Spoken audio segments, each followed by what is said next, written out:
على سيدنا مولانا محمد وعلى آل سيدنا مولانا محمد بعدد من صلى وصام وصلى على سيدنا مولانا محمد وعلى آل سيدنا مولانا محمد بعدد من قاد وقام. اللهم صل على سيدنا مولانا محمد وعلى آل سيدنا مولانا محمد كلما ذكره الذاكرون كلما غفل عن ذكره الغافلون وسلم تسليما كثيرا. الرحمن الرحيم.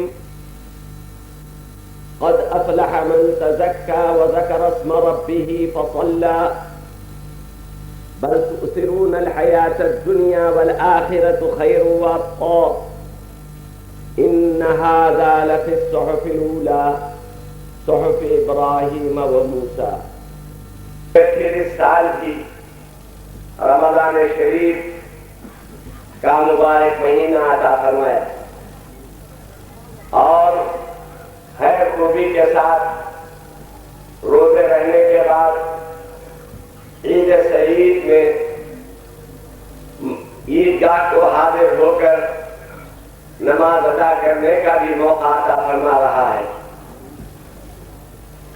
اللہ تبارک و تعالیٰ کی اس احسان کے بدلے میں کہ اس نے ہمیں زندگی دی، زندگی کے ساتھ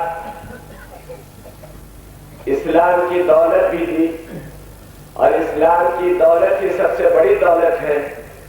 اگر بڑی سے بڑی دولت مل جائے لیکن ایمان نہ رہے تو وہ انسان اس کے لیے وہ دولت ایک وبال ہو جاتی ہے. بڑھتی ہوئی عمر بھی ایک مصیبت بن جاتی ہے. بڑھتی ہوئی عمر کے ساتھ گناہ بھی بڑھتے رہتے ہیں یہاں تک کہ وہ بالکل نیا طور پر دوزخی ہو جاتا ہے اگر اس کو ہدایت ربانی حاصل نہ ہو. یہ اللہ تعالیٰ کا احسان ہے کہ اس نے ہمیں مسلمان بنایا اور محمد رسول اللہ صلی اللہ علیہ وسلم کا امتی بنایا اور اللہ تعالیٰ کا ہم شکر ادا کرتے ہیں اسلام کی نعمت پر. اللہ تبارک و تعالیٰ سورہ اعلیٰ کے آخر میں ارشاد فرماتا ہے قد افلح من تزکیٰ. کامیاب ہو گیا وہ شخص جس نے پاکی اختیار کی، تزکیہ اختیار کیا اور وصلی اور پھر نماز پڑھی. من قد افلح من تزکیٰ وذکر اسم ربہ اور اپنے پالنے والے کے نام کو یاد کیا، وصلی پھر اس نے نماز ادا کی. قرآن پاک میں پہلے نماز کا ذکر ہے اس کے بعد زکات کا، لیکن اس مقام پر پہلے زکات کا ذکر ہے اس کے بعد نماز کا. اقیموا الصلاۃ وآتوا الزکاۃ. اور یہاں قد افلح من تزکیٰ وذکر اسم ربہ فصلی. پہلے زکات کا ذکر ہے اس کے بعد نماز کا اور پھر بیچ میں اللہ کے ذکر کا بھی اللہ تعالیٰ نے اس پہ اظہار فرمایا ہے. علماء کرام فرماتے ہیں کہ اس آیت میں اللہ تبارک و تعالیٰ نے عید الفطر کے تعلق سے ارشاد فرمایا ہے. گویا اشارہ یہ ہے قد افلح من تزکیٰ، کامیاب ہو گیا وہ شخص جس نے رمضان کے روزے رکھ کر اپنی روح کو بھی پاک کیا اور اپنے جسم کو بھی پاک کیا اور اس کے بعد صدقہ فطر ادا کیا جو زکات فطر ہے. زکات فطر ادا کیا اس لیے یہاں زکات کا پہلے ذکر فرمایا گیا. قد افلح من تزکیٰ، کامیاب ہو گیا شخص وہ شخص، فلاح پا گیا وہ شخص جس نے تزکیہ اختیار کیا یعنی زکات دی. اور اس کی زکات صدقہ فطر. الحمدللہ آپ ہم سب تو صدقہ فطر ادا کر چکے ہوں گے اور اگر ابھی بھول گئے ہیں تو یعنی کبھی نہ کبھی ادا کرنا ضروری ہے، آج ہی ادا کیجیے. لیکن رسول اکرم صلی اللہ علیہ وسلم نے فرمایا کہ جو صدقہ نماز سے پہلے دیا جاتا ہے وہ ہے صدقہ فطر اور جب نماز کے بعد دیا جاتا ہے وہ عام صدقہ.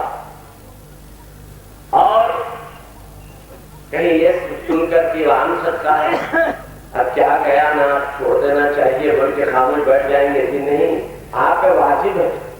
صدقہ فطر اگر نہیں دیے ہیں تو وہ ثواب نہ ملے گا، لیکن آپ کو صدقہ فطر دینا لازم ہے اور دینا چاہیے اپنی طرف سے، اپنے چھوٹے بچوں کی طرف سے. ایسا ہم نے ان سے کہا بیوی کی طرف سے بھی دینا چاہیے. میں نے کہا بیوی کا زیور لے لیے، بیوی کا مال لے لیے، سسرے کے پاس سے سلامیاں وصول کرتے رہے اور 20 سال ہو گئے شادی ہو کے اب بھی جاتے ہیں تو سلامی کی امید، پان کی ڈبی کھول کے دیکھتے ہیں اندر ہے کیا نہیں ہے. فرق نہیں ہے تو 100 گالیاں دیتے ہوئے واپس آتے ہیں جب ہماری قدر باقی نہیں رہی. یعنی بھکاری کو پیسے ملے تو خطرہ ہے سمجھتا، اور پیسے نہیں ملے تو خطرہ لا حول ولا قوت الا باللہ. میرے عزیز، بیوی کو اگر آپ نہیں دیں گے تو جب پڑوسی دے گا. بیوی کا ایک فطرہ آپ نے دیا تو پڑوسی دیا تو کیوں بیٹھتے؟ اور باہر ان کا پڑوسی بولا میری طرف سے میں دے دیتا ہوں، آپ تو بول رہے میری بیوی کا دینے والا شبے میں گرفتار ہو جاتے ہیں. اس لیے میرے عزیز آپ کو ہی دینا ہے. بیوی کے پاس رہتا ہے کیا ہے؟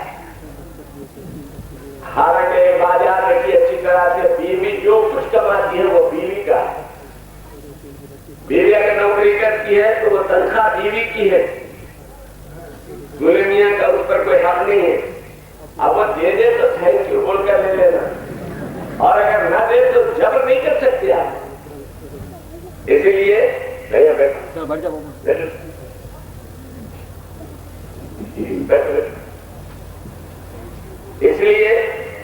بیٹھیے جناب والا،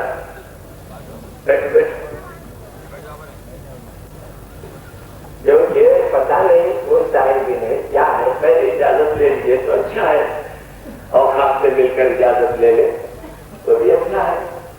کیونکہ آپ بولیں گے کہ پھر آپ کے پردے ہمارے بھی پردے نہیں پھر رہے ہیں.